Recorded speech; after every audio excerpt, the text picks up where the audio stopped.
ایک میاں بیوی کا کیس میرے پاس آیا۔ ان کا آپس میں شدید جھگڑا چل رہا تھا۔ وہ ایک دوسرے کا چہرہ دیکھنے کے بھی روادار نہیں تھے۔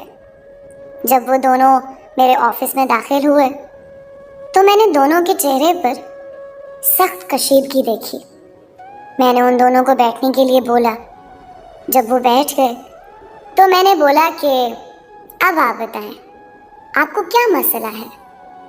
تو وہ دونوں یکدم بولنا شروع ہو گئے اور ایک سانس میں ایک دوسرے پر تنقید کے پہاڑ ڈال دیا۔ دونوں اپنے موقف سے پیچھے ہٹنے کو تیار نہ تھے۔ میں نے ان دونوں کو اپنے دل کی بھڑاس نکالنے دی اور چپ کر کے ان کی لڑائی ختم ہونے کا انتظار کرنے لگا۔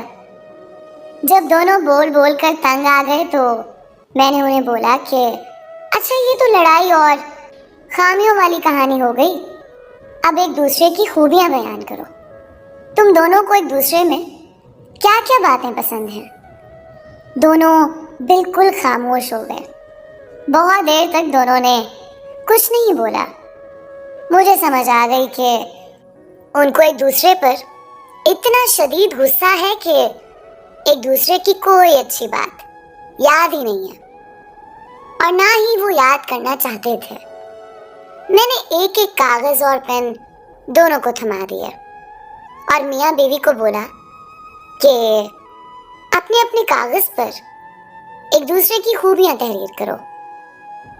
ایک دفعہ پھر بہت دیر دونوں نے کچھ بھی نہ لکھا اور غصہ ان کے چہروں پر عیاں تھا۔ بہت دیر کے بعد خاوند نے جیسے ہی اپنے کاغذ پر کچھ لکھنا شروع کیا تو ایک دم ہی اس کی بیگم بھی تیز تیز اپنے کاغذ پر کچھ لکھنے لگ گئی۔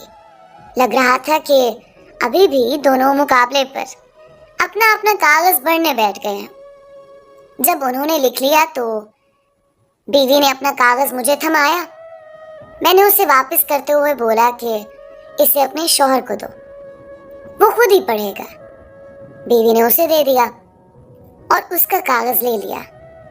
دونوں نے پڑھنا شروع کیا اور تھوڑی دیر بعد بیوی کی آنکھوں سے آنسو جاری ہو گئے۔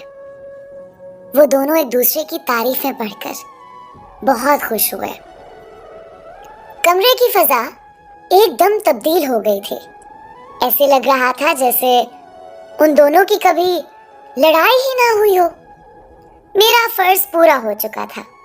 وہ دونوں جیسے لڑتے بھیڑتے اندر داخل ہوئے تھے ویسے ہی ہنستے مسکراتے کمرے سے نکل رہے تھے۔ ہر انسان بہت سی خوبیوں اور خامیوں کا مجموعہ ہوتا ہے۔ اگر ہم دوسروں کے عیب تلاش کرنے لگ جائیں تو ان کی اور اپنی زندگی عذاب بنا لیں، اور اگر ہم ہر ایک کی خوبیوں کو اپنی توجہ کا مرکز بنا لیں تو اپنی اور دوسروں کی زندگی آسان بنا دیں۔ اب یہ ہم پر منحصر ہے کہ صرف خامیوں کو دیکھنا ہے یا خوبیوں کو بھی، اور زندگی کو جنت بنانا ہے یا جہنم۔ فیصلہ آپ کا ہے دوستو۔